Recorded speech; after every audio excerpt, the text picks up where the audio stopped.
নবনিযুক্ত যুব মোর্চার সভাপতিকে মানতে নারাজ বিজেপি কর্মীদেরই একাংশ। আর হুগলির বিজেপির জেলা অফিসে সেই ঘটনাকে কেন্দ্র করে একেবারে প্রকাশ্যে কোন্দল। ইতিমধ্যেই ভাইরাল হয়েছে সেই ভিডিও। নির্বাচন যত এগিয়ে আসছে ততই বিজেপির গোষ্ঠী কোন্দলের ছবিও সামনে আসছে।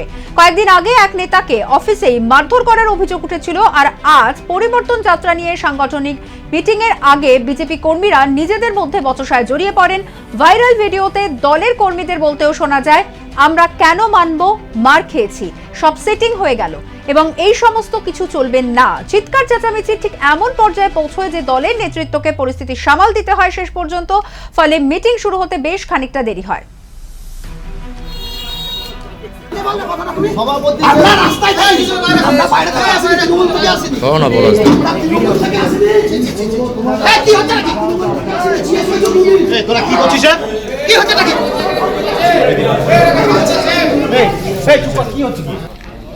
আজকে দল আমার উপর ভরসা করেছে। সামনের দিনে লড়াইয়ের জন্য দল মনে করেছে যে আমি দলের জন্য লড়াই করতে পারবো এবং দলের যে চিন্তাধারা সেটাকে আমি যুবদের মধ্যে এগিয়ে নিয়ে যেতে পারবো। এই কারণে দল আমায় দায়িত্ব দিয়েছে এবং দলের কাছে আমি কৃতজ্ঞ। দল আমার উপর ভরসা করেছে এবং সেই ভরসার আমি যেন যোগ্য সম্মান দিতে পারি, এই আশা আমি নিজের কাছে রাখি। জেলা বা রাজ্য যেটা সিদ্ধান্ত নেবে, কে যুব সভাপতি হবে, কে রাজ্য সভাপতি হবে, কে জেলা সভাপতি হবে, কে কেন্দ্রীয় সভাপতি হবে, সেটা পার্টির ব্যক্তিগত বিষয়।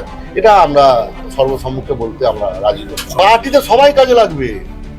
কালকে যদি পার্টিতে আরো বড় বড় সব লোক, বিভিন্ন রাজনৈতিক দল, তারা সবাই পার্টিতে কাজ করবে। এবার কে পদ পেলো, কে পেলো না, কাকে পদ দেওয়া হলো, কাকে দেওয়া হলো না, ওটা নিয়ে একটি গন্ডগোল রাজ্য বুঝবে, কেন্দ্র বুঝবে।